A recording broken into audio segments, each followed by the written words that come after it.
Friends এই দেখো আজকে মটন বিরিয়ানি হবে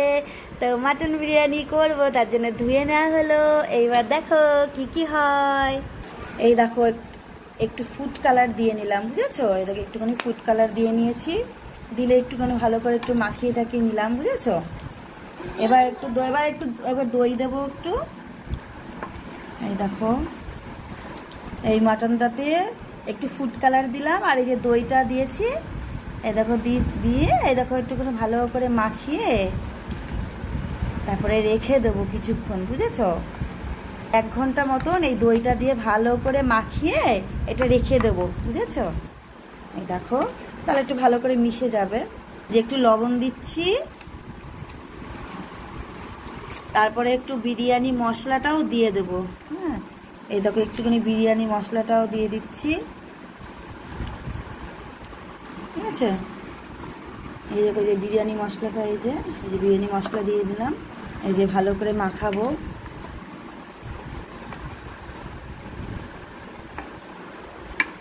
বিরিয়ানি মশলা এই যে তোমার দেখালাম এই বিরিয়ানি মশলাটা একটু লবণ আর দই দিয়ে ম্যারিনেট করার জন্য এটাকে তোমাকে 1 ঘন্টা ফ্রিজে রেখে দিতে হবে বুঝেছো গোলমরিচ সাজিরা তারপরে এই যে লবঙ্গ জায়ফল এই যে সুপারি মতন দেখছো না এটা জায়ফল তারপরে যে এটা হচ্ছে জয়ত্রী সব দিয়ে এখন একটু ভাজবো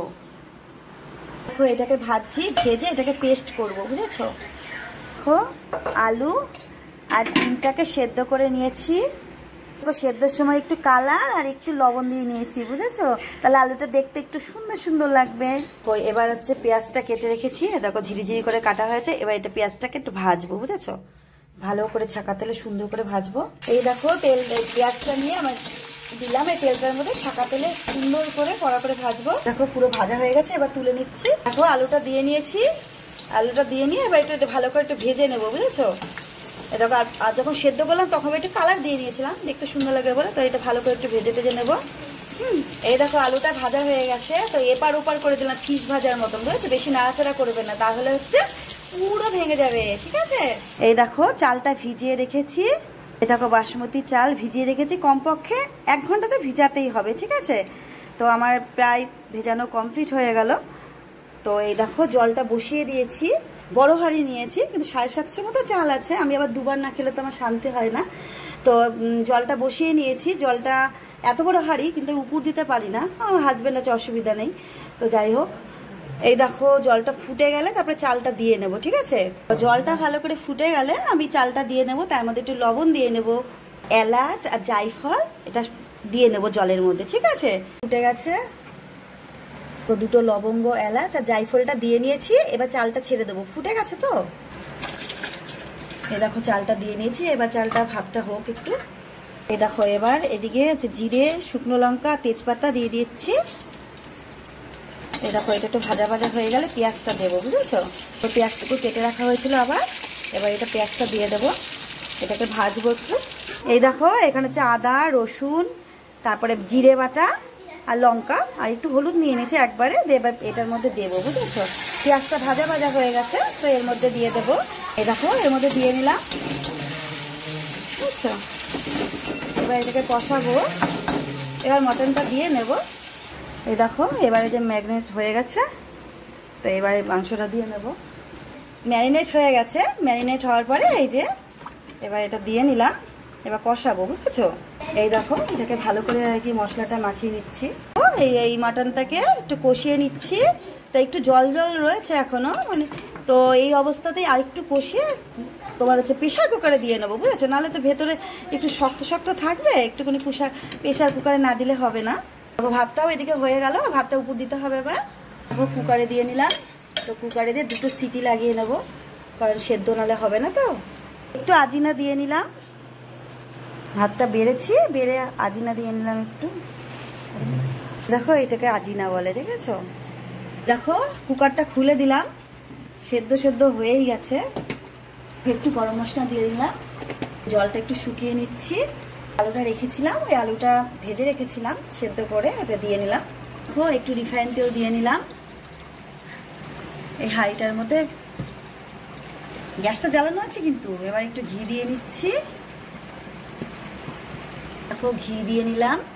এটা একটু নাড়িয়ে সবকিছু একটুখানি চারিদিকটা মাখিয়ে নিলাম, বুঝলে? ওই যে ফোড়নটা করে রেখেছিলাম, ভেজে রেখেছিলাম, এই ফোড়নটা দেবো। এটা কাঁচা ফোড়ন, বুঝেছো? এটা ওইটা তো গুঁড়ো করে রেখেছিলাম, এটা কাঁচা ফোড়ন নিলাম আবার। এই দেখো কাঁচা ফোড়নটা দিয়ে নিলাম, একটা তেজপাতাও দিয়েছি। এবার এই মাটনটা এই হাঁড়ির মধ্যে দিয়ে নেব, আস্তে আস্তে করে দিচ্ছি। দেখো এবার নিচের লেয়ারটাতে কিছুটা দিয়ে দিলাম মাটন, অর্ধেকটা রাইস দিয়ে নিচ্ছি। দেখো অর্ধেকটা রাইস দিয়ে নিয়েছি। ওই মটনটার ওপরে একটু কাঁচা দুধ ছিটিয়ে দেবো, বুঝেছো?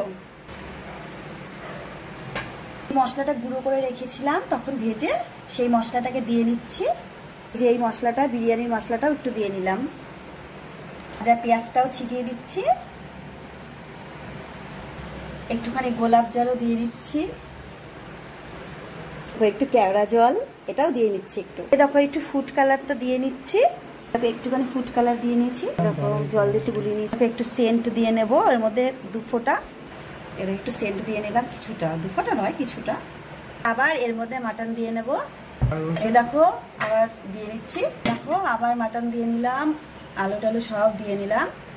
2 পার্ট ডবল পার্ট হলো এটা।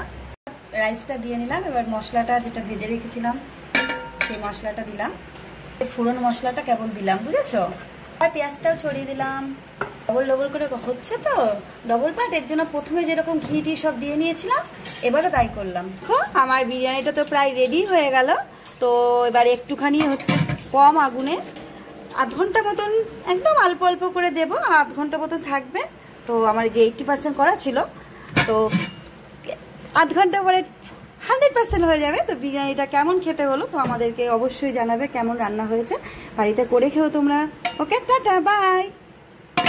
দেখো আমার বিরিয়ানিটা কেমন হয়েছে দেখতে আমাকে অবশ্যই কমেন্টস করে জানাবে তোমরা। ওকে, এটা আমার ফেভারিট খাবার। তোমরা আমাকে কিন্তু কমেন্টস করে জানাবে, আর তোমরা কি কি খেতে ভালোবাসো আর বিরিয়ানি কে কে ভালোবাসো আমাকে অতি অবশ্যই কমেন্টস করে জানাবে। টাটা, সবাই ভালো থেকো, সুস্থ থেকো।